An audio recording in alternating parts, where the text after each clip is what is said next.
Greetings, WCEG Network and Conversations in Education family. We are back. We are back for season 9. Count them: 1, 2, 3, 4, 5, 6, 7, 8, 9 seasons we've been doing this, and I am absolutely excited to be here today. I had a long hiatus, but we are absolutely back as of September 26th. You are listening to the new WCEG Network on WCEGTalkRadio.com, or you can watch us live on your smart TV on YouTube, Twitter, Facebook, and LinkedIn. Just type WCEG Network and we will be here.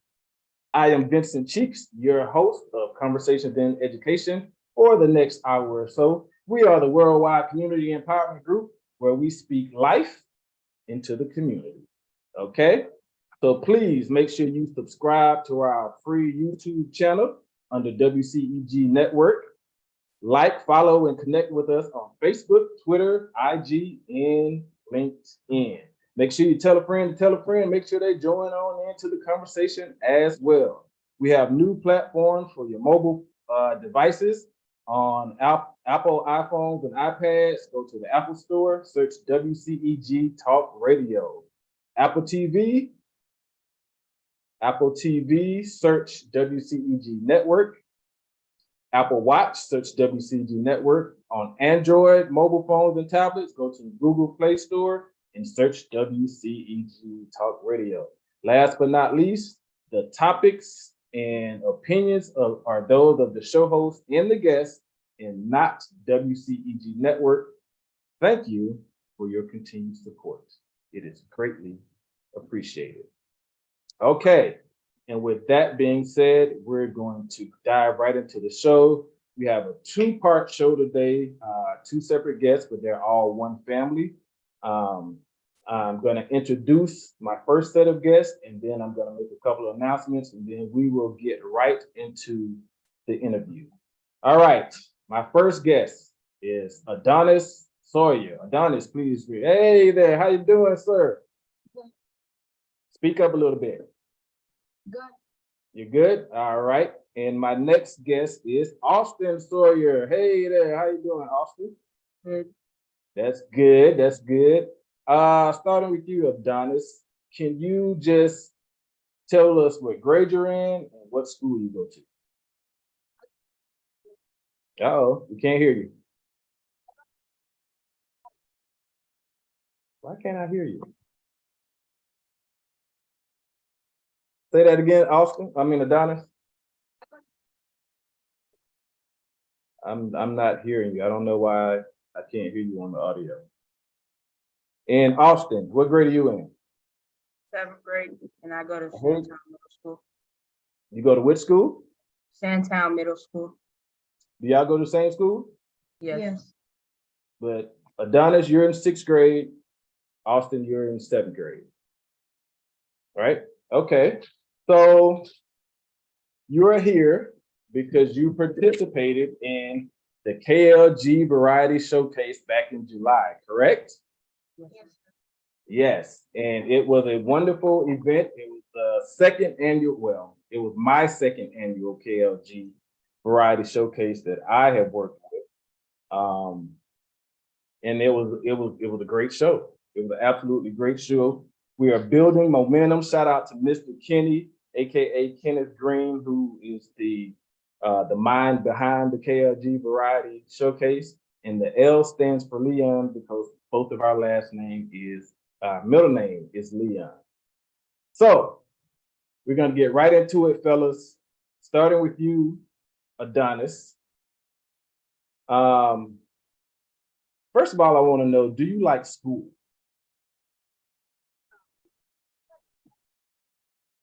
I still can't hear you for some reason.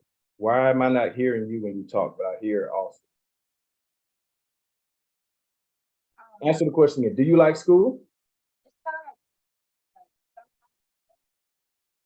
Okay, we look like we're lip reading with you.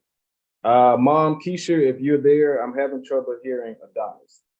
Austin, let me ask you, how do you feel about school? Good. You like school? What's your favorite subject? Math. Math? Yes. All right, I need both of you to sit up. I need you to pull your words from your diaphragm. Diaphragm is like at the bottom of your stomach. I need you to pull your words up from the bottom of the stomach, let them rise through your chest, and then you push the words out with your mouth, okay? I don't know if you might need to turn the volume up on your computer or something, but I'm having a very hard time hearing what you guys are saying. Mom, Keisha, if you're there, if you can please help us out. Oh, we went to another device. Adonis got his own spot. Okay, I see you. All right, we working it out. Say something, Adonis. How you doing, sir? Good. All right, that is much better. Austin, we still got audio with you? Yes. Yes, sir. All right, let's try this again. That sounds good. All right, Adonis, do you like school? It's kind of so like it's kind of good sometimes, but it can also be bad. It's kind of good sometimes, but it can be bad. Okay, that is a fair answer. What makes it good? What makes it bad? Like some days there's like it's fun, but then other days it can be really boring. Really boring. Does that mean they're not stimulating you enough mentally, or it's just boring in general? It's just boring in general. Boring in general. Okay. Is there anything that you can do to perhaps make it a little less boring? Make some new friends. Make some good friends. That would help. That would actually help. And what is your favorite subject in school, Adonis? History. History. We got math and history. Those are two great subjects. Do we have a least favorite subject, Austin? I would say social studies. You would say what? Social studies. Social studies. Okay. What about you, Adonis? I don't really have a least favorite subject. That is a great answer. I like that answer. Do you guys know why school is important? Let's start with you, Austin. To educate your child. To educate your child for what purpose? To get a good learning, to know Speak up. To get a good learning so they know a lot of stuff. Okay, to get a good, I know y'all can talk because I heard y'all talking at the talent show in July. So don't be shy now because you're on camera. I understand this y'all first time having an interview? Yes. All right, that's okay. It's all right if you're a little nervous. It's fine. We just talking. We having a conversation just like we did at the talent show, right? Yes. Right? All right. Austin, your audio is a little low, so I don't know if you can turn that up at all. So you work on that. Adonis, get back to you. Do you have any specific academic goals that you want to reach during this school year? I would like to reach like an 85 to 90% on my grades. 85 to 90%. That's AB, right? Yes. That's AB on the roll. Okay, that's a good goal. What about you, Austin? To get all A's and B's. All A's and B's. I like that. That was a good goal. So how are we looking on that so far? Are we on track or? We're on track. Adonis, you're on track? Yes. That's what I like to hear. But I think I told y'all at the talent show that I am a former educator. And I love to see young melanated children doing what they're supposed to be doing in school. And just so you know, school is to help educate you for one, but it's also to help make you a productive member of society, right? Because once you get grown and you finish with school, you want to get a good job, right? Yes, sir. Right. So that's what school is preparing you for, quote unquote, the real world. So speaking of which, do you know Adonis? Do you know what you want to be when you grow up? Still thinking about it. Still thinking about it. Guess what? You have plenty of time. Okay. So there's absolutely no rush. What about you, big brother Austin? I'm still thinking about it too. Still thinking about it. All right. That's Those are fair answers. You're still very young. I know when I was in 6th and 7th grade, right? That's what we are, Adonis, 6th grade. Yes.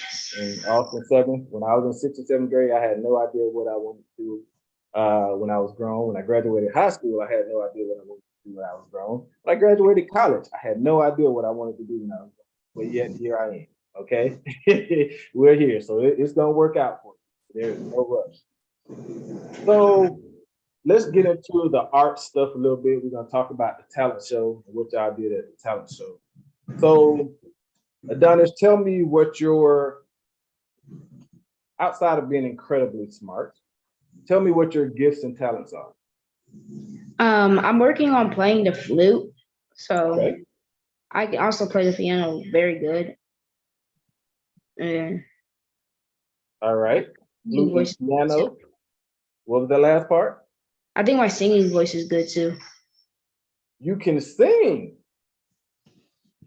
Okay, so we're gonna get a little bit of a singing voice at the next talent show? Maybe. Maybe. Okay. So flute, piano, and singing. That's awesome. What about you, Austin? I like playing the piano. I played the marching French horn for the Westlake homecoming, Okay. and I like playing sports. Oh, we got an athlete here too. Okay. What sport you play? Basketball, football, and soccer. Basketball, football, And soccer and swimming. soccer and swimming. You know, there's a huge stereotype and misconception that melanated young boys don't swim, right? Have you ever heard that? Well, I'm glad you're breaking that stereotype. I'm absolutely glad that you're breaking that stereotype.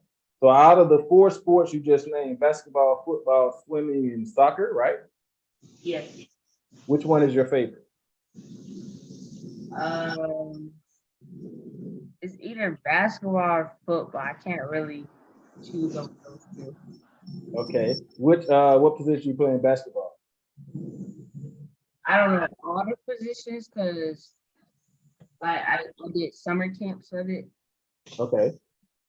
but I think I was center. You think what? I think I was center. You think you're I can't hear the last word. Center. Center. Gotcha. Okay. All right. I played football when I was in high school. And although I'm tall and slim, I can't play a lick of basketball. Isn't that ironic? Don't you think? But I did enjoy playing sports. What about you, Adonis? Any sports in your life? I used to play soccer. Used to play I soccer? like tennis. Yeah, Okay. and also flag football. And Ooh. also, So you like flag football as opposed to tackle football? yes, and I also went to golf camp. You're into golf? Huh. Now that's different. How did you get involved in golf? I went to this golf camp. Okay. In Atlanta, who did the golf camp?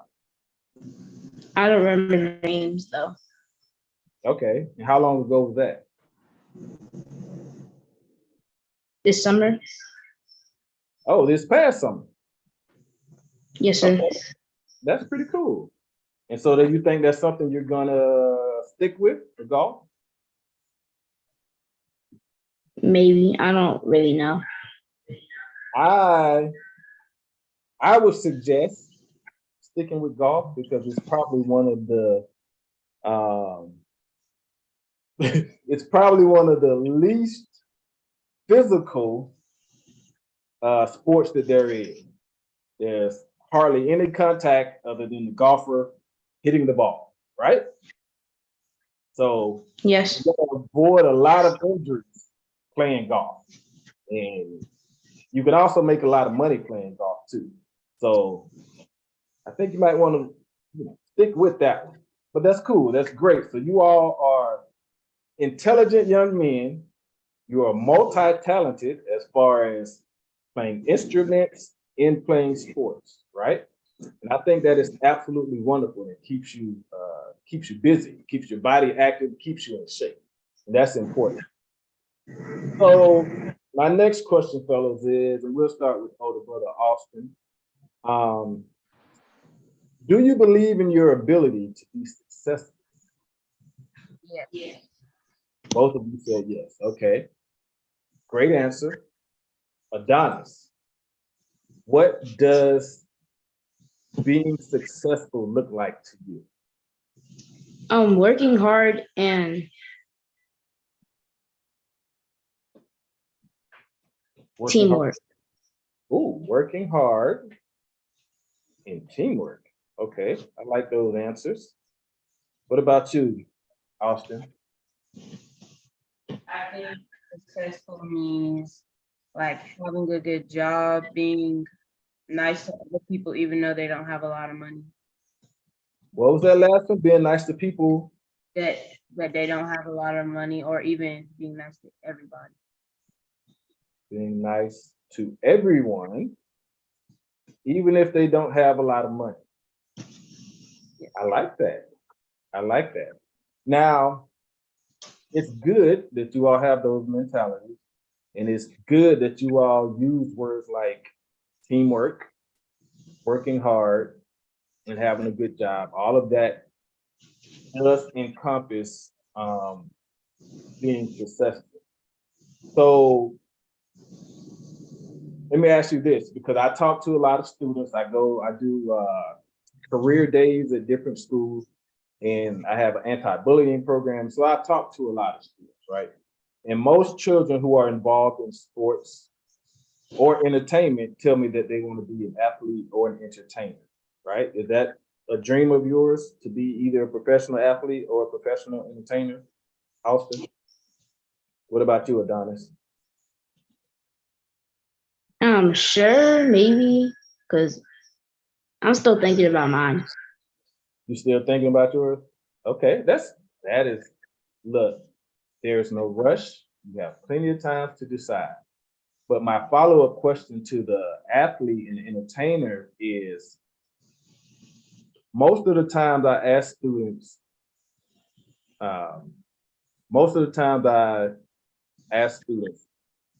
about being an entertainer or athlete, they tell me that they think it's going to be easy. So do you think it'll be easy, Adonis, for you to become a professional athlete or entertainer? Make sure you speak up so our audience can hear you. There's gonna be some hardships, but other than that, it's honestly think it's gonna be really fun, because if you like doing what you do, you're gonna have a lot of fun while doing it. That is very true. You're absolutely correct. I enjoy what I do with conversations and education and WCEG Network, and it's always fun, especially when I get to come on here and talk to up and coming, rising, talented youth, right? And so, yeah, it is going to be hard. Austin, what do you think out of every 100 people who tries to get to become a professional athlete or professional entertainer, how many people out of 100 do you think will actually achieve that goal? It depends how hard they try and work on that goal. That's a good answer. Just give me a number. Just guess. Out of 100 people, how many do you think will make it as a professional athlete or entertainer? 15%. 15%. So that's 15 out of 100 people would make it. That's a good answer. Unfortunately, the correct answer is 2%. 2. That's it. 2%. Out of 100 people that try to become a professional athlete or entertainer, 2 people are going to make it. So there's a lot of people in that pool trying to get a very few select spots, right? And so in order for you to be a part of that particular group who makes it, you're going to have to do all the things that you all have already mentioned. You're going to have to work hard, you have to do teamwork, and you're going to have to really face some hardships that are gonna test if you really want what you say you want, right? So I'm telling you this now because you guys are really young. And if I had known this at your age, I might have started in entertainment a lot younger. But there are all type of people, all type of obstacles are gonna come against you to try to prevent you from achieving your dreams and achieving your goals, whatever that is, right? So if someone came up to you and they told you that you were not talented and that you would never be successful in life, Adonis, how would you respond to that? There's a lot of haters out there, and you can be great, you can be wonderful, you can be excellent at what you do, and there's still going to be people that hate on you and tell you that you're never going to be successful. How are you going to respond to that, Adonis? I would try to ignore them and only think about the good people in life. Okay. Figure out how to answer that question. Okay. On back.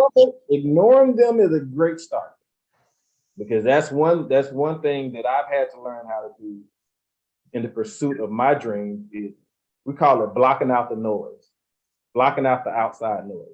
And if you can master blocking out the outside noise of the negativity of people telling you you can't, you're on a great path. What about you, Alston? What are you going to tell people when they tell you you have no talent, you're not smart enough to be successful, and you're never going to make it? What's your response going to be, sir? I want to acknowledge them because nobody can tell me what I can't do. Ooh, I like that answer. I like that answer, sir. Y'all got the right mindset already. Okay, so y'all make sure y'all stay with that mindset and always continue to work towards the dreams and the goals that you have in life. I don't know if y'all have started vision boards and all of that stuff, but that would be a good way to put your visions and your dreams onto something tangible. You can always look at it. And the great thing about vision boards is as you grow up and as your mind matures and some things may change, you can always change what's going on with your vision board, right?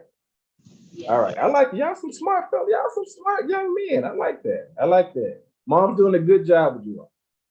Great job, Keisha. So let's talk about the talent show from this summer, the KLG Variety Showcase, right? Adonis, how did you guys hear about the KLG Variety Showcase? I heard it from my mom. Okay.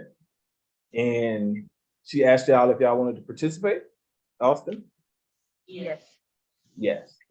And were you excited? Were you nervous? How did you feel, Alston, about participating in the KLG Variety Showcase? I was nervous because I didn't know what it was going to be like. Okay. And what did you do, Alston, in the showcase? You said what? What did you do in the showcase? What talents did you perform? I played the piano. You played the piano. Okay. And what did you play on the piano?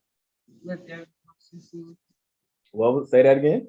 Lift every voice and sing. Lift every voice and sing. Okay. Sounds difficult. I enjoyed it. You did a good job. So keep up the great work. And what about you, Adonis? What did you do in the talent show? I also played the piano. Okay. And what did you play?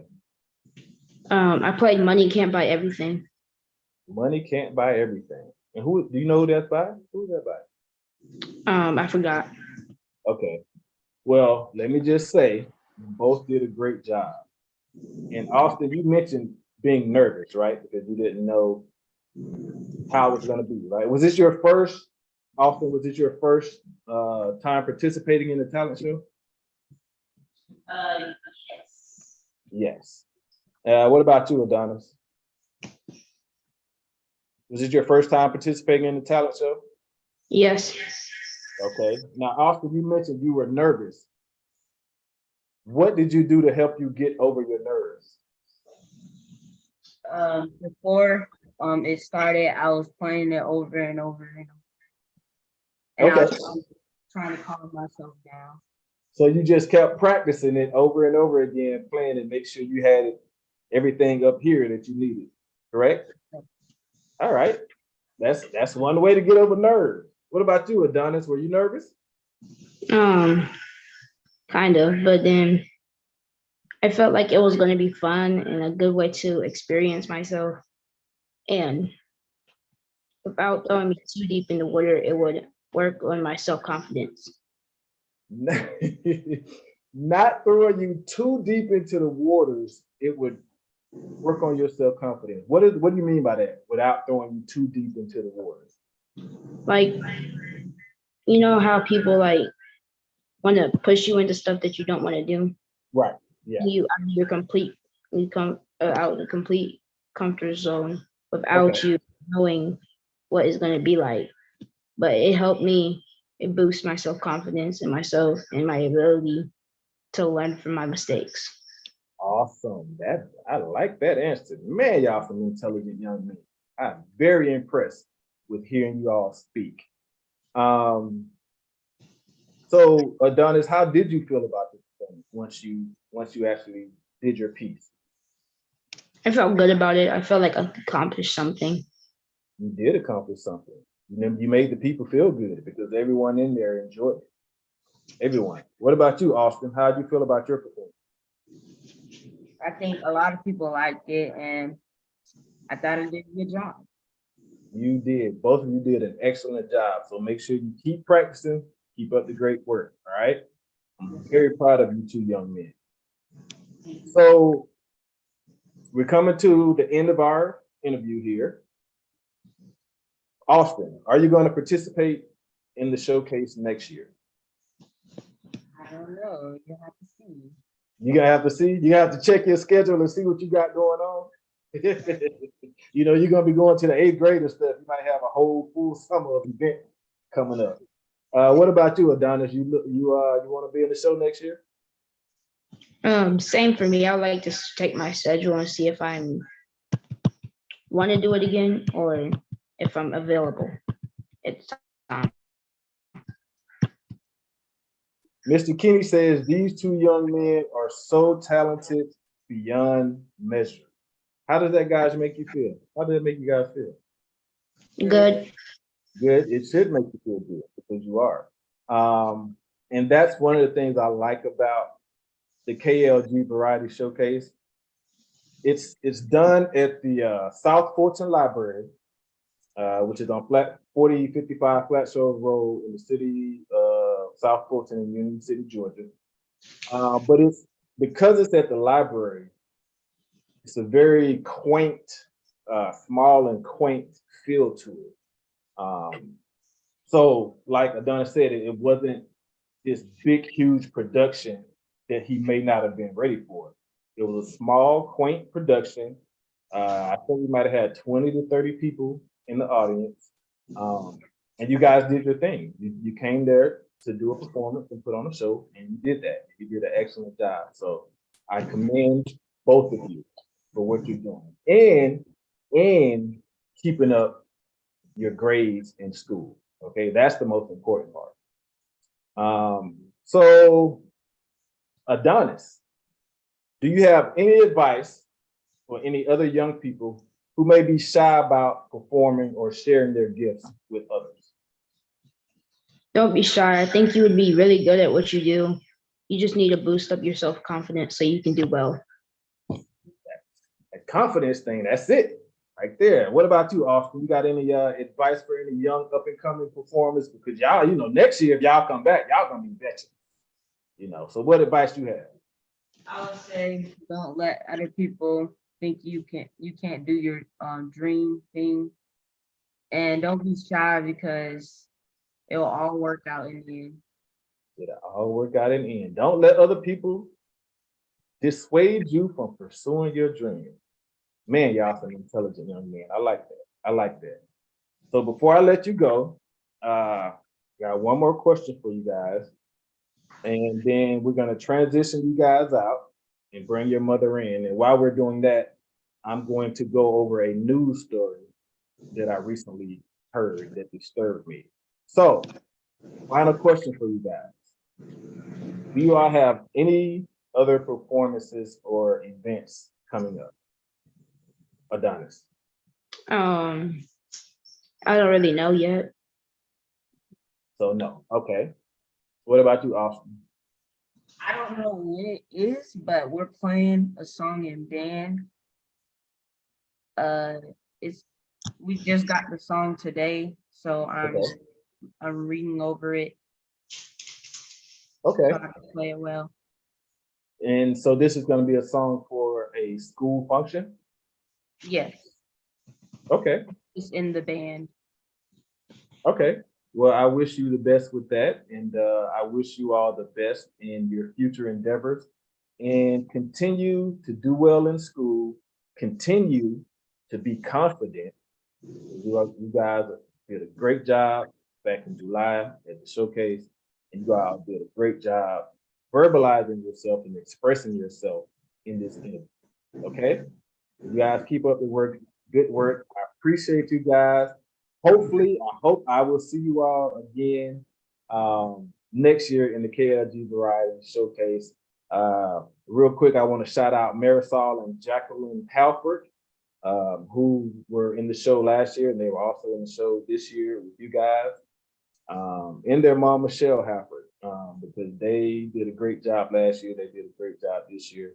But they had already been interviewed, and I wanted to get you gentlemen on so you can share your story, let the people know who you are and what you do, and hopefully this will not be the last of your interview. Okay? Great job, fellas. Keep up the good work.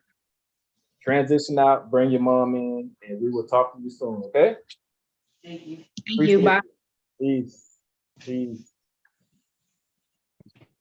All right. While they're doing that, I'm going to talk about this story that's in the news right now, and it really bothered me because I have a personal connection to something that happened like this.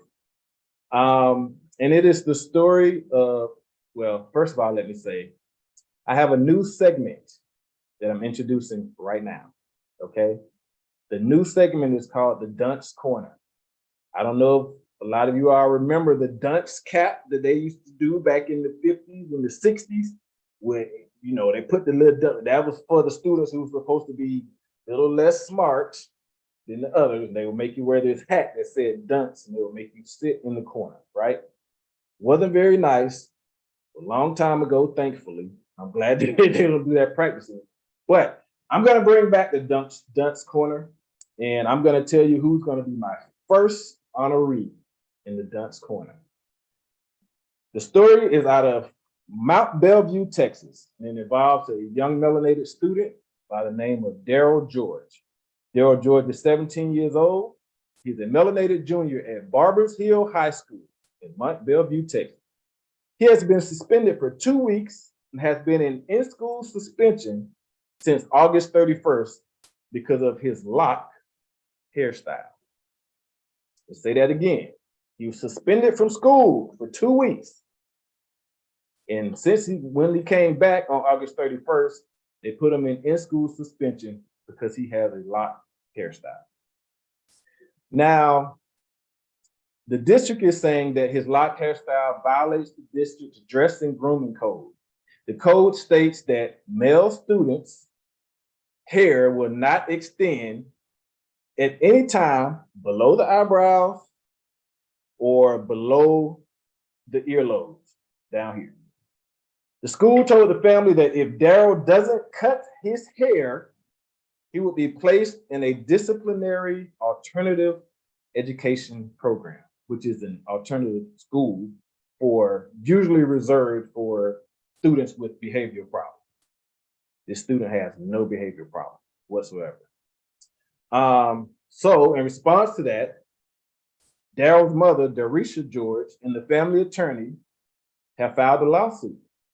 They filed a lawsuit against Governor Gregory Abbott of Texas and the Attorney General Ken Paxton of Texas. The family is denying that the teen's hairstyle violates the dress code, saying his hair is neatly tied up in twisted locks on top of his head, which means, I saw the picture, he wears his hair, he ties it up like this, so that it's not below the eyebrows and it's not below the ear nose. His mom puts it up, she wraps it, she pins it, whatever. So it's not hanging like this and will get him in trouble.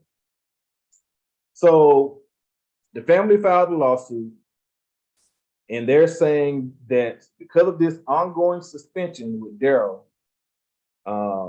it is causing him mental distress.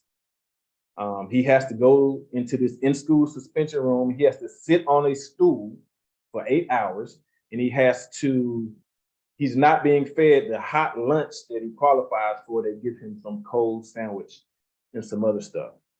The lawsuit accuses Abbott and Paxton of failing to enforce the newly passed state law called the Crown Act, okay? The Crown Act outlaws racial discrimination based on hairstyles as of September 1st. The lawsuit also states that Daryl should be able to wear his hair because the so-called neutral grooming policy has no close association with learning or safety, and when applied, it disproportionately impacts melanated students. So the mother is basically saying that this rule is targeting melanated Black and brown boys. The family also filed a complaint with the Texas Education Agency alleging Daryl is being harassed and mistreated by the school. Now, the school superintendent, Greg Poole, he believes that the dress code is legal and that it teaches students to conform as a sacrifice benefiting everyone. So I think this story is absolutely outrageous. I think it should be a crime that they are still discriminating against melanated people for the way our hair naturally grows. And I hope that this family continues to fight the good fight to get this school to change its antiquated and racist policies. With that being said, this is not the first time this school has been in a situation like this. Back in 2020, Barbers Hill told cousins DeAndre Arnold and Caden Bradford that they could not graduate if they did not cut their lock hairstyle. In May of 2020, a federal judge ruled that the district's hair policy was discriminatory. So why are we back here again? Their case, DeAndre and Caden, because their case helped spur Texas lawmakers to approve the Crown Act as of today. And the Crown stands for Create a Respectful and Open World for Natural Hair. Texas is one of 24 states to have a version of this act. Before I continue with that, I want to bring in my next guest, Ms. Keisha Sawyer. Yes, I remember that story too. Someone just stated that an athlete before at a different school in a different situation, he actually had to cut his hair, and the school officials were the ones that cut it. I would have been very upset about that had that been my child. With that being said, I want to bring in my next guest, the lovely, the beautiful, the intelligent, the talented Miss Keisha K. Sawyer. How are you, ma'am? I am wonderful today. How are you, Brother Vincent? I am fantastic. I am great. I am happy to be here with you and your two talented and intellectually intelligent young men. They spoke very well and they expressed themselves very well. Thank you. Thank you. Yes, ma'am. Before we get into that Crown Act story I just mentioned, let me tell you a little bit about Keisha. Keisha is the founder and owner of Kids Cove Educational Services, an online and in-person business that offers tutorial lessons for all students in educational counseling services for homeschool and private sectors. Keisha brings with her teaching experience from Fulton County Public Schools and Atlanta Public Schools in Georgia and in St. Louis Park Public Schools in Minnesota. Keisha earned her bachelor's degree in special education at Elizabeth City State University and studied at the University of Minnesota Twin Cities, continuing in the same field. She is married. She's a married mother of 4 children, 1 daughter in college and 3 boys in middle and high school. We just met 2 of them. She loves traveling domestically and abroad, reading with her book club, horseback riding, camping, visiting new restaurants, and line dancing. People still have book clubs? Absolutely. Okay. You can come anytime you like. You have a personal invitation. Oh, thank you very much. I appreciate that. The other thing that caught my eye was the line dance. Let me find out if you can cut a rug. Oh, I can cut a rug. Oh, you can do a little something? Okay. I We can do might something. have to put that to the test next time I see you. Okay. Speaking of line dancing, I want to give a special shout out to Miss Jackie and the Too Fit to Quit Gospel Soul line dancers who were also at the KLG Variety Showcase. This is a group of seniors that they get out there and they put their music on and they get to stepping in the movement, boy. So it's a way for them to stay in shape, keep the limbs limber. And it's an absolutely wonderful thing that I think Miss Jackie is doing for our senior citizen community. Now back to you, Miss Sawyer. In the community, Keisha presently serves as co-chair of the Arts and Letters Committee, East Point College Park Alumni Chapter of Delta Sigma Theta Sorority Incorporated. She presides as vice president of the Atlanta Metro Alumni Chapter of Elizabeth City State University. She is president of the Friends of South Fulton Library and attends Elizabeth Baptist Church as an active member, volunteering in the youth ministry as Pack Troop Committee Chair of Boy Scout Pack Troop 367 and a nursery school teacher. Her favorite quote is, "Go against the grain, refuse to conform, take the road less traveled instead of the well-beaten path." That quote is by Mandy Hale. I absolutely love that quote, especially the part about refusing to conform, and I'll tell you why in a minute. But thank you for being here, Ms. Keisha Sawyer. I truly appreciate that. So I just want to get your thoughts real quick on the story that I just told about Mr. Darrell George and the Crown Act. And shout out to Barbers Hills High School for being the first honoree in my Dunce's Corner. Your opinions, man. As an educator, that's what you don't want to hear. If anything, you uplift every student and you do not judge them by how they look, but by their character. Yeah. And so when you, just to kind of pull a little bit from Dr. Martin Luther King a little bit, but it just brings tears to my eyes to hear the story. And unfortunately, this is not a new story. This is something that's been going on for quite a while. Right. And so that just reminds everybody that we do have a long way to go and we have a lot of teaching to do. Yes. In our community, not only within our community, but also within our country. Yes, most definitely. And what do you think about the superintendent's quote, Greg Poole?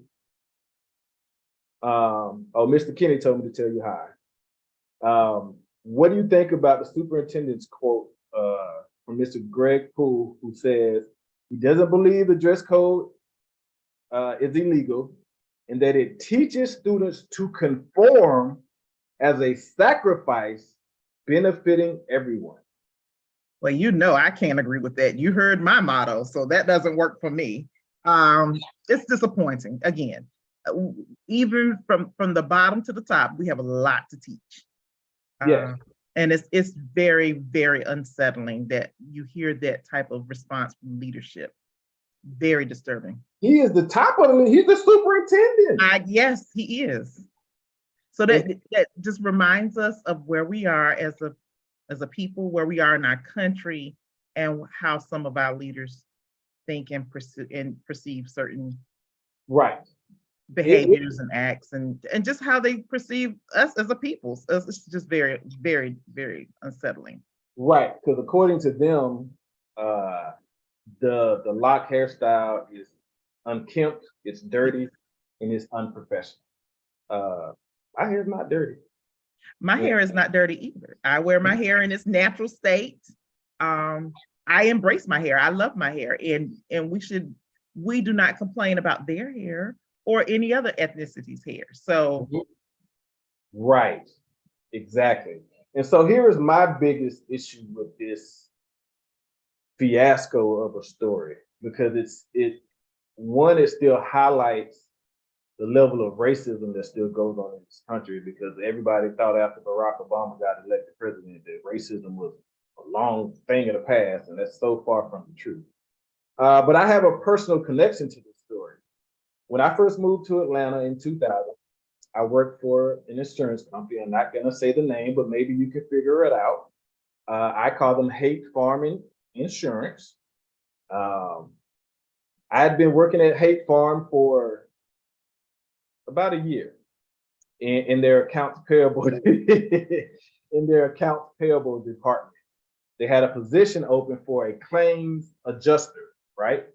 Claims adjuster position paid like $50,000, and you could pay out $500,000 on claims, right? I applied for this position. I had, mind you, Hate Farm's office was in Forsyth County, Georgia. say no more. You know about Forsyth County, Georgia, you know that's Klan Central, okay? So I applied for this claims adjuster position. I interviewed with 6 Caucasian individuals. I only felt I connected with one of the individuals during the interview, right? Of course, I didn't get the position I applied for. They sent me an email telling me that I just wasn't right for the position at the time.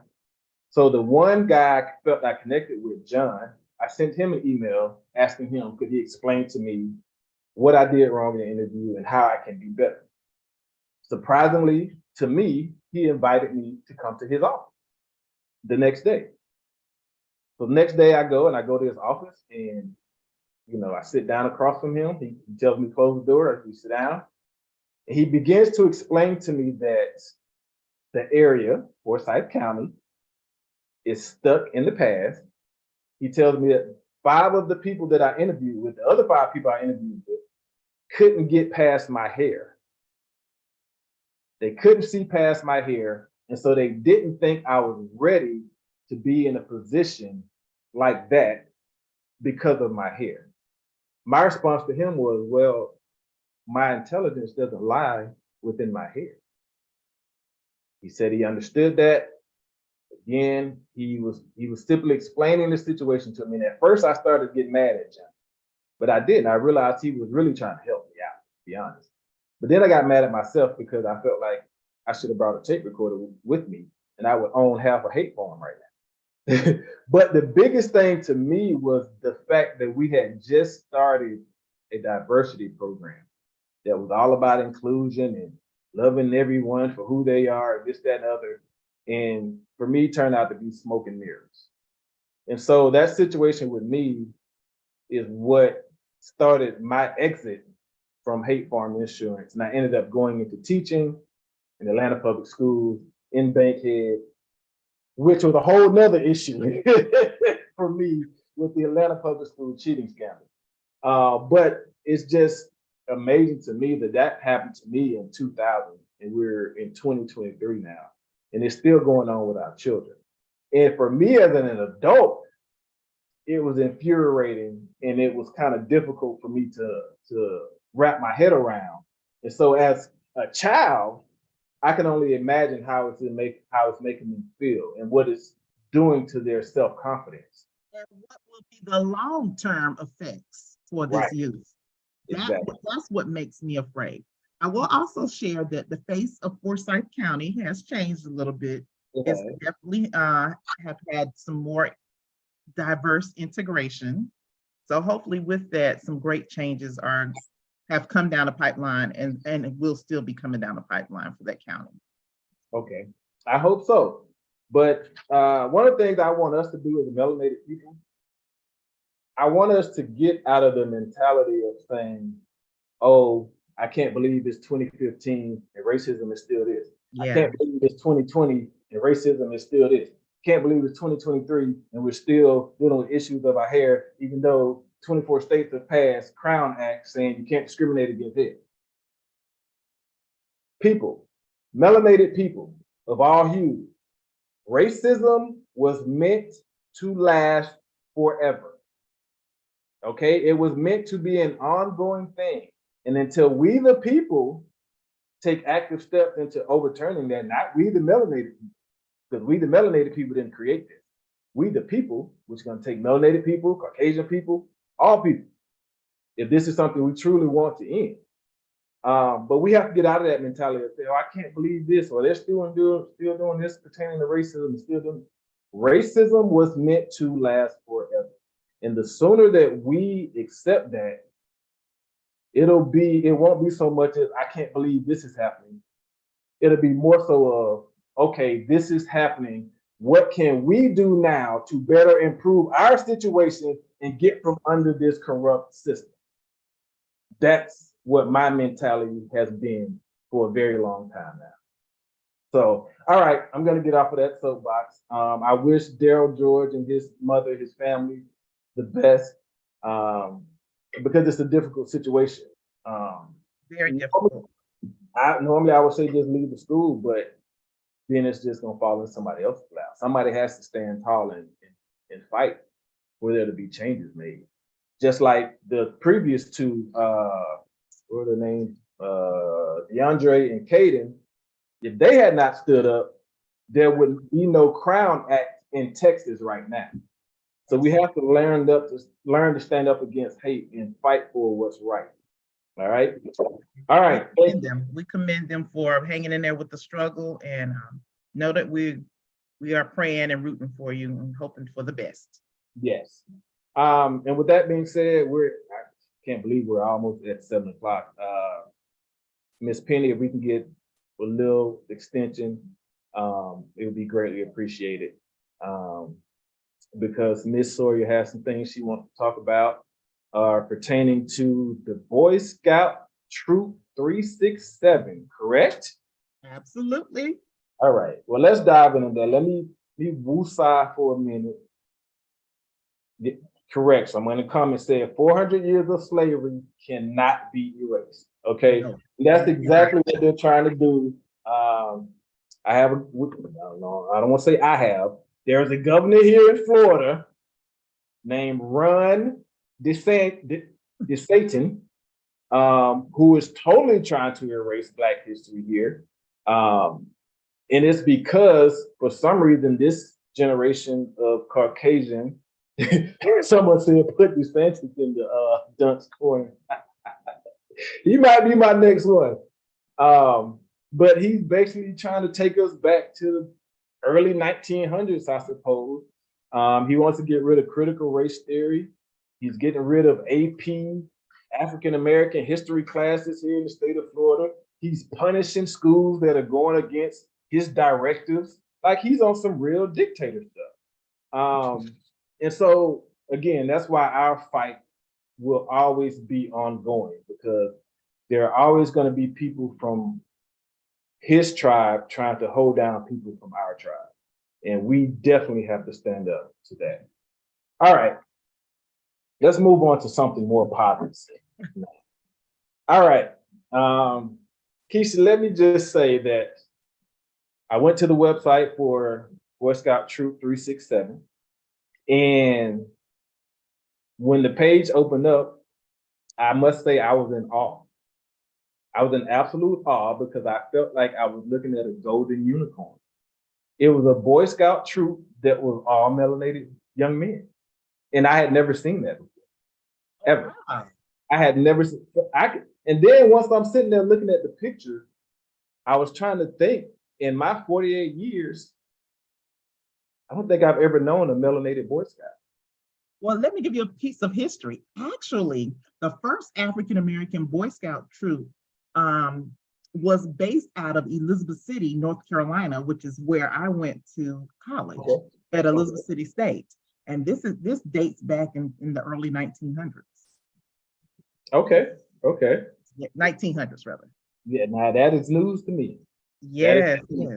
But even though I was in awe looking at this picture, I also felt this overwhelming sense of joy, because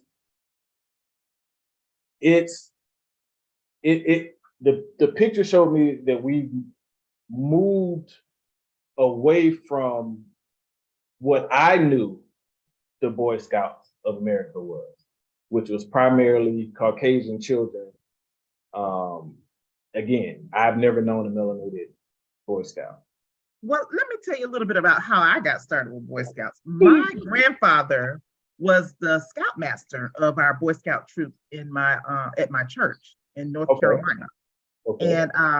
And that's what really sparked my curiosity, because these young men would come back to our church and work. And I promise you, they will pick up, they will go away to college, go away to the military, or go away with the work with their families, but they will come right back and they pick up exactly where they left off. Speaking, doing whatever it took to do community service in the community, working with the youth, just giving back. And that has stayed with me. So when I became an adult, it was just no doubt in my mind that I would pick up the pieces where I from what I saw growing up, and made sure that my youth and the youth in my community had those types of opportunities and support systems. Okay, so this was nothing new for you. You grew up doing this with the Boy Scouts of America. Yes, in two different states. Now, keep in mind, my exposure was in North Carolina. Here I am in Georgia, still sowing those same seeds. Okay, awesome. You teaching me something. And I'm always open to learning. I don't care how old I get, I stay learning. So your roots in starting with the Boy Scouts started with your grandfather. Yes. Okay. And how did you come to be in the role that you're currently in with Boy Scout Troop 367? So as a little girl, I had a chance to watch my grandfather lead those young men and watch them grow up into adults and just move on to do great things. Most of them went on to college. I would say a good 80% of them went on and received a BS or a BA degree, and also graduate school, or they decided to go to the military, but they definitely just really blossomed to great citizens, moved forward and had families. And some of them I'm still in contact with to this day. How I got started is I participate in almost everything that my children are a part of, because I just feel like I need to be on the inside to provide guidance, support, and just so I'll know exactly what's going on. Yeah. And also, I like to learn as well. Knowledge is power, and those who have it grow. Yes, ma'am. Absolutely. Absolutely. So, and how long have you been working with the Boy Scout troop? Oh, goodness. I have to do the math, but I've been working in Boy Scouts for, my oldest son is 16, and he's been doing it since he was about 7. So almost 9 years. Goodness. Yes. Yeah, that's like full time. Now, here's a little tidbit too. I also was a Girl Scout. Okay. So I also had that background knowledge from the Girl Scout perspective as well. 2 different entities, but similar in concept. Got you. And so Boy Scout Troop 367, what are some of the benefits for the youth who serve in the Boy Scouts? Oh, I got a long list. Brotherhood, mentorship, spiritual guidance, career awareness, how to be a citizen. This curriculum is so amazing that you get an opportunity to learn anything about any career, from plumbing to space exploration, to the mastery of cooking. We have 14 core principles that you must complete in order to achieve the Eagle rank, which is the highest rank, and that includes cooking, citizenship in the nation, citizenship in the world, citizenship in the community, citizenship in the society, communication, how to manage public speaking, personal management, how to handle your funds, physical fitness, how to make sure you take care of your strong mind and body. Okay. So it's built on all those principles. It's just the best curriculum. And lastly, it covers your spiritual component, your duty to God. And that can look like whatever it looks like for you. And we actually have a curriculum that covers over 100+ nationalities, from the Sikh faith, that's the SIKH faith, to Hinduism, to Muslim, the Islamic faith, to Protestant faiths, Baptist, Catholicism, Judaism, whatever your faith is, we offer this support in those areas as well. Okay, that's awesome. So since you mentioned the spiritual component, I have to say I was a little shocked that the Boy Scout troop even did anything with spirituality. So what Yes. exactly does that look like? You said, okay, so with your curriculum that cover all these nationalities and religions, so are you just teaching the troop? It's not so much teaching. We do have opportunities where students can scout, we call them scouts, where scouts can learn about the different opportunities and the different religions and beliefs. But basically, it just supports what you do. What do you do at your house? What is your own personal spirituality? And it kind of serves as a facilitator, so that at least that you're working on that on your own individual basis. So it's no set, cut and dry ritual. It's just more of an awareness. Okay, gotcha. So you're not pushing any particular we're not religion preaching. okay. Not at all. We're just saying, hey, Brother Cheeks, what's your spirituality? How are you being aware? Okay, got you. And so you mentioned something about Boy Scouts, they promote leadership within the youth. And so Yes. what does that look like? So the Boy Scout troop is broken down into patrols, and every scout will have an opportunity to participate in some leadership role, whether it's the historian, the scribe, the one who takes the notes, the minutes. We have a senior patrol that kind of takes leadership of the meeting. The Boy Scout troop is actually boy-led, so it's not even led by adults, it's led by youth. So the training starts at the elementary level, and then by the time the youth reach middle school and high school, then they have the tools already in place to execute a meeting, and all the adults have to do is just serve as support. So they take leadership, they go right ahead and they plan exactly what they need to do for their meetings. And so the adults are there to give it guidance, but they're actually the leaders. They also show leadership by participating in several projects. They have opportunities to participate in a life project as well as an Eagle project. And if you heard me before, I said the Eagle is the highest rank that you can pursue in the Boy Scout arena. What these two projects allow you to do is you have to come up with a project. Let's say my project is to collaborate with a school in the community and build benches and play equipment for the youth. And then I'm also going to come in and teach the youth how to use the play equipment. Also teach them the rules, how to work together as youth. And I may come in and paint, clean up, add beautification through conservation projects. So I may add flowers to it so that this particular project will have sustainability. Not only do you actually plan the project, but you have to write it up. So not only it takes us back to the book of Habakkuk that talks about how you have to write down your plans and your thoughts. Yeah. That's how the program works for Boy Scouts. They actually write out the plans of how they're going to execute each step, the materials they need, the support systems that they would need. So it's a whole mastermind. It's not something you just say, wake up and say, hey, I'm gonna put this project together, but you actually plan and execute, and you have a team that supports you. Then after that, you will go before a panel, and the panel will support you and actually maybe give you a light interview and say, hey, tell us a little about your project. How was it executed? How many people did you serve? What's the sustainability of this project? What did you learn from the project? So it's a whole lot of accountability components to it. It's amazing. Okay, and so that sounds like a pretty high level of critical thinking. Absolutely.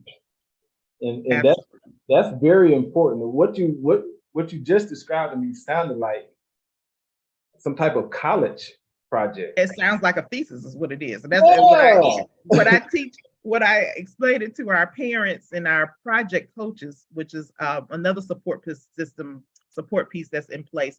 The scholars actually have project coaches that will coach them through the execution of the project. So no one's left alone, no child is left behind. You have support systems in place, along with your scoutmaster and the other volunteers and leaders that are part of the troop. Okay, so they have a team around them that's helping them with the project, but then they also have a support system of adults that's monitoring and helping them with the project. Absolutely. And this support system may come from the local level as well as from the district level. Okay. All right. That's I like that. That's getting them involved in a high level critical thinking project at a very young age. And At that's a very young age. Yes. That's definitely going to carry over. So if you start, it definitely will carry over. And in fact, the program is designed so that it'll be embedded, it'll be a part of you. So the beautiful thing is the training doesn't start at middle school. The training actually starts in kindergarten. So our program, the PAC program is geared towards kindergarten through 5th grade. Okay. And then you transfer over to the troop program, which is middle school through high school. The program ends at 18. That's it. Your time is up. It's time to move forward to another aspect of the Boy Scout arena. But as far as this program, you have to 18 years old, so it gives you a firm cutoff. Okay. So that, because everything has to have boundaries, right? Life has boundaries. So we also want our scouts to know, hey, this is your given time to complete this, whatever your plan is. And the beautiful thing is you don't have to follow a set plan. You do not have to, there are several ranks. There is the scout rank, tenderfoot rank, second class, first class, star, life, and eagle. But you can do whatever you like. If you decide you want to go all the way to life and stop, that's your prerogative. If you want to stop at star, that's your prerogative. But did you find it in your sense of purpose that you're going to go all the way to eagle? That is your choice. So there's no pressure. There's no pressure through the program. It's your choice, basically. Your choice, exactly. That's good. And the other beautiful piece of it is that there is no timeline other than your 18th birthday. Okay, gotcha. So it's very open-ended. You have from middle school to 18 years old to complete this journey of, depending on how it's designed based on what you want it to be or want it to look like. Okay, that's excellent. I like that. I don't. I'll just say I wasn't a very high level critical thinker when I was young. So that probably could have helped me out a lot as I was going through my youthful years. So does the Boy Scouts have a program that teaches youth entrepreneurship? Absolutely. We have 2 merit badge classes called entrepreneurship, which is I teach entrepreneurship as well, because I am an entrepreneur, and salesmanship are 2 components. Also, personal management covers a lot of information that will support entrepreneurship as well. Okay. We also have American business. I forgot about that one. So it's probably at least 6 to 8, and I'm just guessing because I don't have my notes in front of me, but we have several opportunities for you to master anything related to entrepreneurship. So the entrepreneurial classes y'all have, does it prepare them to start a business right now as a youth, or does it just give them tips and tools for once they become an adult, they can become an entrepreneur? Both. So we give you the option. Do you want to do your business? We have the blueprint for you to take off and go with that business. If you just want to learn just for the sake of knowledge, we have that blueprint to cover that as well, so that you at least be informed. Okay. And I heard you mention trades earlier, correct? Yes. What type of trades are we working on with the children, with the scouts? Oh, awesome. My son is has exposure in welding, labor, plumbing, okay, construction. heating and air. I mean, the list goes on. And so they're training them in these areas, right, while they're in the troops. Yes. And so once they're of age, do they help them get jobs? Absolutely. Then that's the best kept secret. When a scout has earned the rank of Eagle, because those who've gone through the program know it, you're almost guaranteed to get a position anywhere you are in any occupation, because they know the back work that you've done to complete it. See, this program is built on building blocks. So the beautiful thing is that when middle school, when you say you come in as a scout at 6th grade, you're going to be exposed to the overview of the program. And then you're going to build on each piece. 7th grade, you're going to learn a bit more. 8th grade, you're going to learn a bit more. It can expand it, but it still builds upon the same concept. So it's repetition. You're going to hear it over and over. So by the time you get to your senior year in high school, you'll know, oh, I remember that. Let's take this approach. We use a concept called the EDGE method that's used to actually model and demonstrate exactly the skill set that you're training for or that you're learning. And that's part of the program. That's part of the program as well. Well, it sounds like the Boy Scouts have a lot to offer.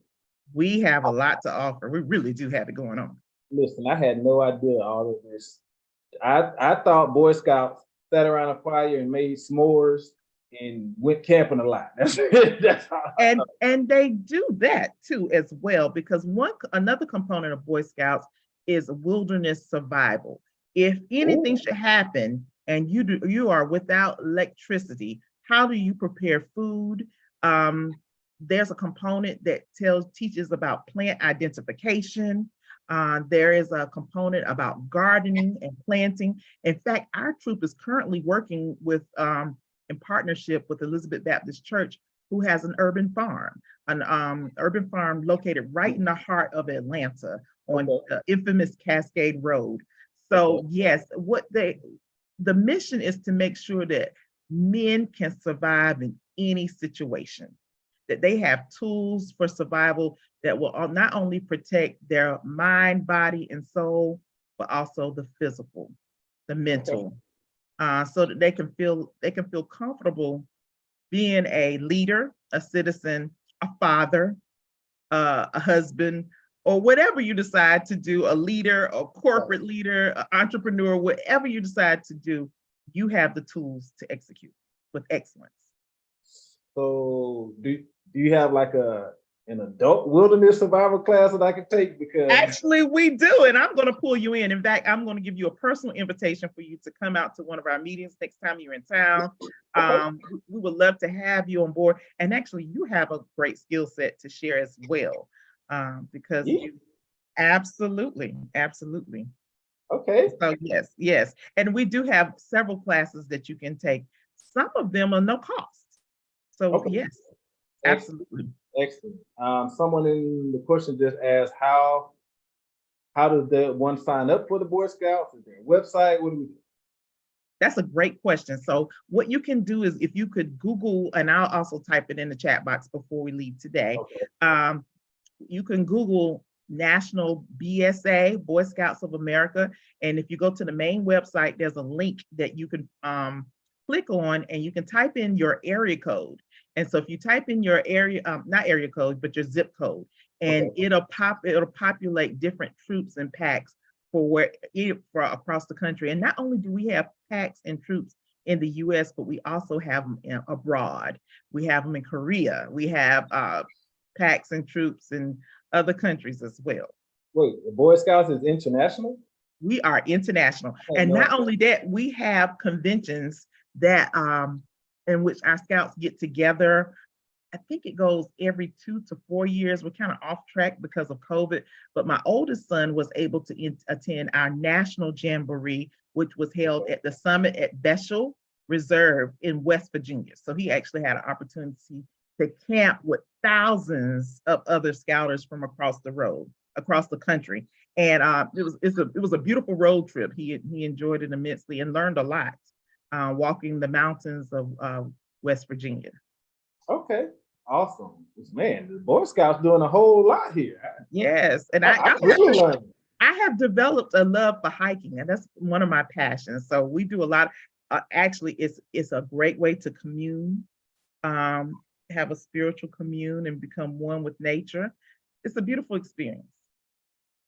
Okay, so that is hiking. That's part because I was about to ask you about exercise and health components of the Boy Scouts. Is hiking Yes. part of that? Yes, it is. So we have 3 components. If you're interested in completing the Eagle requirement, the Eagle rank, we have 3 components that you have to choose from: either swimming, hiking, or cycling. So each scout must choose one to meet one of those requirements. But again, that if you are physically strong, you're mentally strong. Yes, it goes together. It's not one without the other. And it's a beautiful thing. Great way to stay in shape, and we know that being healthy is the way to be. Health is wealth. Yes, health is wealth. Absolutely. I saw on the website where you troop had went climbing up Stone Mountain. Absolutely, yes. So we actually, as you go through the program, when you first start as a pack, you have a 1 mile hike. When you get older, by the time you're in middle school, you may have to do a 5 mile hike. Okay. If you complete the hiking merit badge, you start off with a 5 mile hike, a 10 mile hike, several 10 mile hikes, and then you finally go to the highest level, which is a 20 mile hike. Now, I'm gonna be honest, I got to 8 miles. That's the highest that I got as I was training with the scouts. But we bring in leaders that come in and that's what they do. That's their passion, is to hike. And so it was a wonderful experience. But the beautiful thing is the brotherhood. And the last group of young men that did the hiking merit badge, we actually took a trip to FDR State Park during the pandemic, and which is right at Pine Mountain, also known as Callaway Gardens. Beautiful area, full of history, because it shares the life and history and Dr.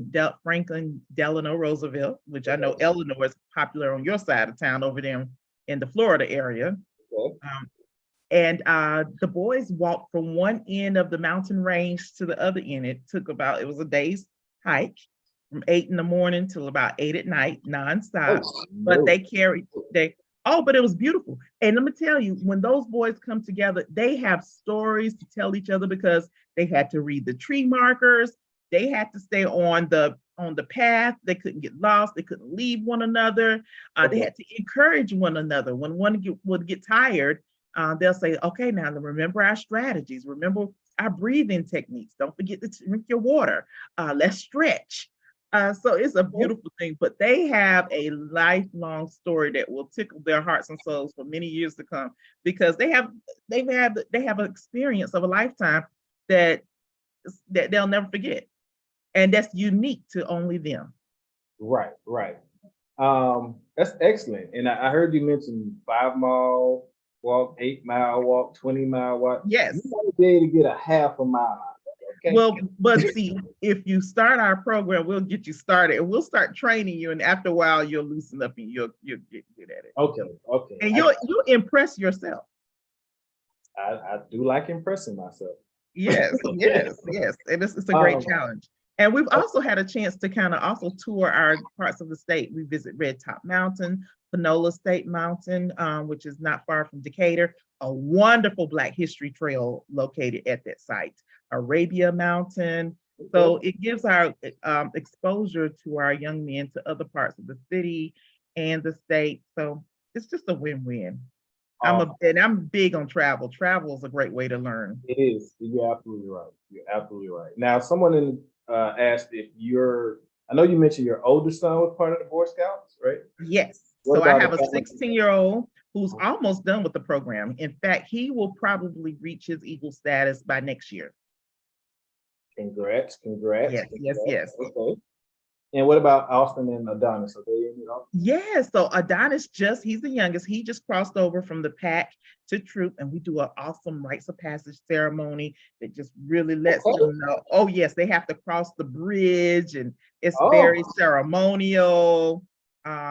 that the brothers, the scouts who are already in place, they greet them and bring them in, and they dap them up and high five, and they just really make them feel proud because it's an accomplishment to grow over. And then Alston is a scout.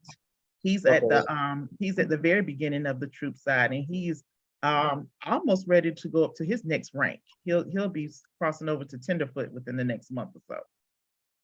Okay, well, congrats to Adonis and Alston. We're very proud of you. I'm like, somebody's questioning tenderfoot. That's one of the stages. That's one of the ranks. Yes. Okay, can you go through all the ranks that you mentioned that the Eagle is the highest rank? Correct. Where do they start and they end at Eagle? Oh, they start at scout. Okay. And then there is tenderfoot. Okay. Then we have first class, second class. Okay. And then star, life, and then last is eagle. Last is Eagle. Yeah. All right. That's excellent. That's excellent. We're almost done. We're about to let you get out of Oh, here. no, I'm good. I'm good if you're good. Yeah. And I do want to correct myself. Second class comes before first class. Second class comes before first class. Yes. So it's Okay. scout rank. Okay. That's your bottom. Scout, tenderfoot, second class, first class, star, life, and then eagle. Okay. Excellent. Excellent. Well, And there are time requirements for this. You can't just up and jump and get to every rank. There's a list of requirements that you have to follow. And generally, it may take a scout an average between 3 to 4 years to complete everything if they stick to it. Some scouts finish faster than others. Some scouts, like my oldest scout, he chooses to take his time and just enjoy the process. So okay. they also are required to get merit badges too.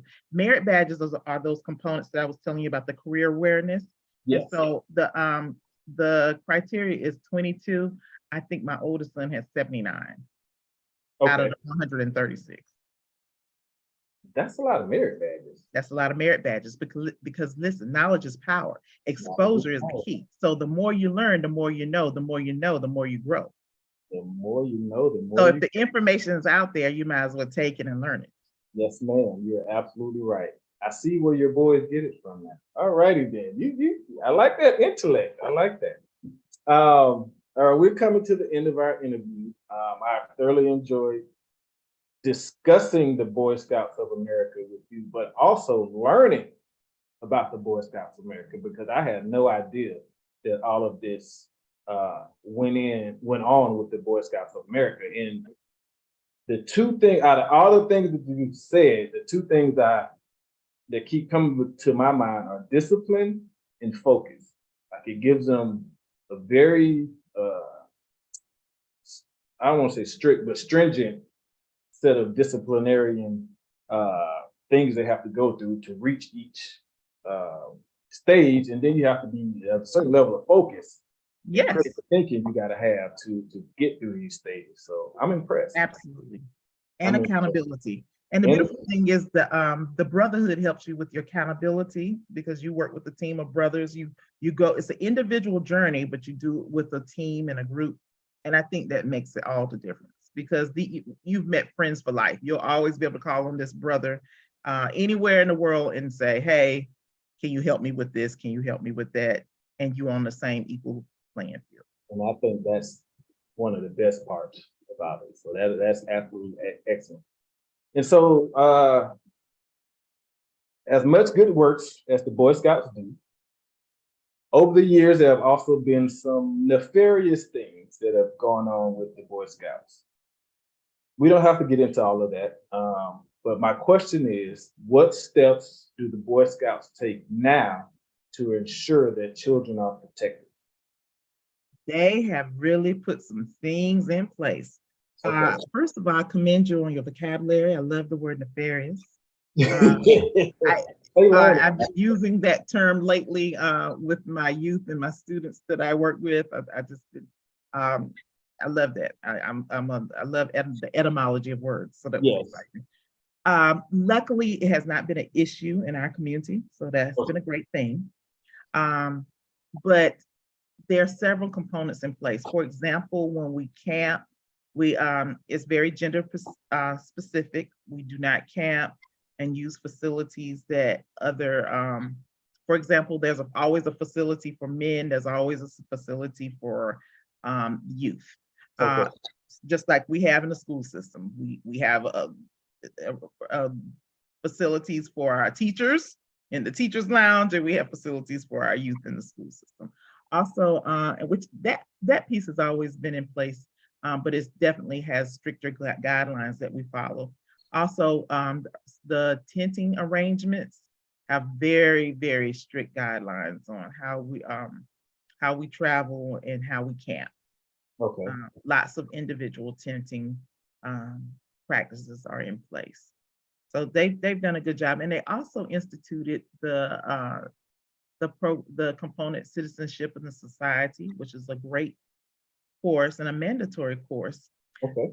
That leaders and youth are privy to be a part of, and also the leaders and youth are required to take a training called Youth Protection Training, Okay. and also the youth are trained to also share how they can say, hey, help, this is not right. And that's at every stage from kindergarten all the way to 12th grade. Okay. And they have to sign off saying that they participated in this course, they understand what their rights and privileges are. So they've done a wonderful job of trying to keep everyone safe, adults and youth. Yeah, I saw their protection protocols on one of the Yes. pages that I went to, and it was very thorough. And It's very thorough. The youth protection training takes a little bit over an hour and 45 minutes and must be renewed every 2 years. That's excellent. I absolutely love that. And Yes. I saw that they even had something where students could report, or scouts could report, Absolutely. and even adults, if you thought something was going on, you can Yes. report anonymously. It's So I thought- mandated reporting, just like we have in the school system. They have the same concept of mandated reporting. And not only that, everything you need in scouting is online, and it's also in the Scout Handbook. So information is there for the taking. Okay, well that's good. That made me feel a lot better, especially when I saw the page. They had a whole page of the protection protocol, and I Yes. was very impressed with what I read, and I was, Absolutely. I just thought that was great. And so again, I've learned a lot of positive information about the Boy Scouts here today. Learned how they prepare them for life, and I absolutely love they have a mastery of cooking class, because I think that is so important. As a young man who didn't learn how to cook, even though his mama tried to teach him, Oh, yes. it's biting me today. Okay, it's coming back today. And the beautiful thing is the Cooking Merit Badge is one of the hardest merit badges to complete, because it goes over budgeting, it goes over the USDA requirements for healthy eating, how you need to have more veggies on your plate versus your carbs and your meats. So it's detailed planning. You have to plan and budget and execute 3 different meals a day for an outing. And you have to also cook for your family, cook for yourself, supervise cooking. So yes, it's a detailed program. Excellent, excellent. So again, I've thoroughly enjoyed speaking with you. I've learned a lot today. Before I let you go, is the correct website scouting.org? It is, and also I will type in our website as well, because that will also reroute you to your local area as well if you have any questions. Okay, so for those of you listening, if you're interested, you can go to scouting.org. She's going to put the other website in here also. I have to say a special thank you to Ms. Keisha Sawyer, her 2 boys, Alston and Adonis. You all provided some great information today. Your children are absolutely wonderful and respectful. I absolutely love it. They were respectful when I met them back in July. Thank you. I absolutely appreciate them and the work that they're doing. So thank you. Thank you very much. And the other website, so the first website is scouting.org, and the other website is scouts367.org. Scouts367.org and scouting.org. You heard all the wonderful information. and all the wonderful things that the Boy Scouts of America are doing. They put protocols in place to make sure the children are protected, which is very important for any parent. And yeah, they're doing a lot of positive and great things in the community. So thank you, Keisha Sawyer, for the work that you do with students and in the community. And thank you, Boy Scouts of America, for doing positive things. Well, thank you for having me today, and thank you for the wonderful compliments. It's a pleasure to serve. Yes, we're gonna close out now, but before I close out, I'm gonna make some quick announcements because I didn't do it at the beginning. The Capturing the Spirit of Oakland performance is back. I will be participating in the Capturing the Spirit of Oakland starting October 19th, and it goes through October 31st. I will be performing October 19th, October 22nd, October 26th, and October 31st. So those are the 4 days that I'm performing. 19th, 22nd, 26th, and 31st. Tickets are selling out fast. Matter of fact, I looked at a graphic yesterday and they're almost all sold out. So if you want to go, hurry and get your tickets now. Okay, right now. Also, I am down in Fort Lauderdale. I just started hosting a karaoke night at Track and Field Restaurant, which is inside the Days Inn off of Oakland Park Boulevard in I-95. We will be back there this Friday, and we will also definitely be back the next Friday, October 6th. Then after that, I will be leaving town, headed to Atlanta. I'll be in Atlanta from October 9th through November 1st. Also, our very own Mr. Norman Carter, he is running for Snellville City Council. So if you're in the Snellville area, make sure you look out and listen out for Mr. Norman Carter. He's on his political path. Make sure he's out there speaking to the people, kissing babies and all of that good stuff. His website is Norman4Snellville.com. Norman4Snellville.com. So y'all make sure y'all check him out. Right now, there's only one politician that I trust. She goes by the name of Valencia Stovall. If he wins, he'll be the second politician that I trust. So I'm cheering for you, Mr. Carter, and I wish you all the best. One last special announcement is I would like to acknowledge my producer, Penny Rogers, as being one of the hardest working women that I know in radio and entertainment. Like I said earlier, we're kicking off season 9 today. We kicked off season 9 today with Keisha and her boys. And it's been a 9-year journey for me of something that I thought wouldn't last at the beginning when I had my first trial run. I didn't think I would be here this long still. But thank you to Penny for giving me the opportunity and for seeing something in me that let her know that I could do this job.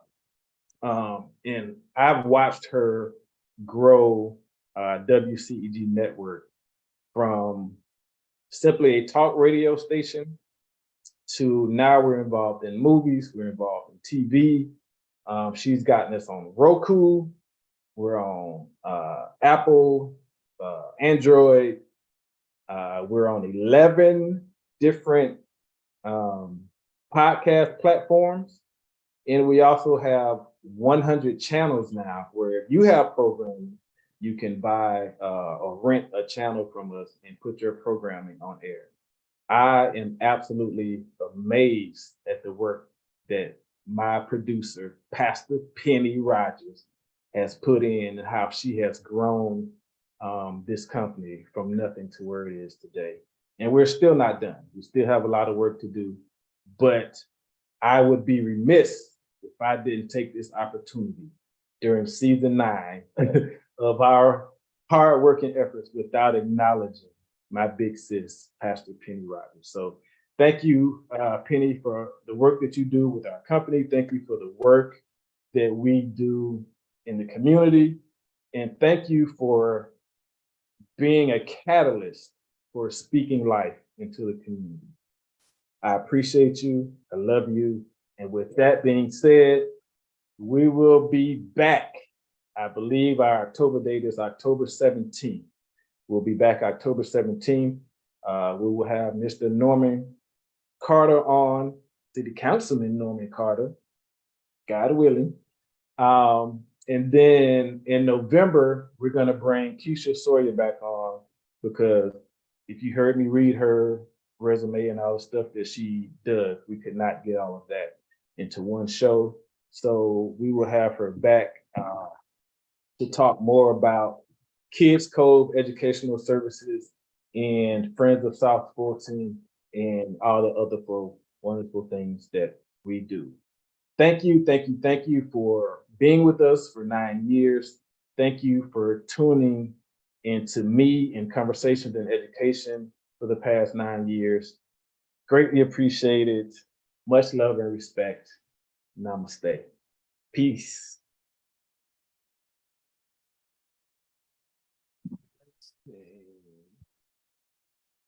Hold on, Vince.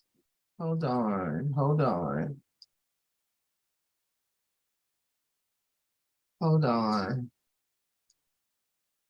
Okay.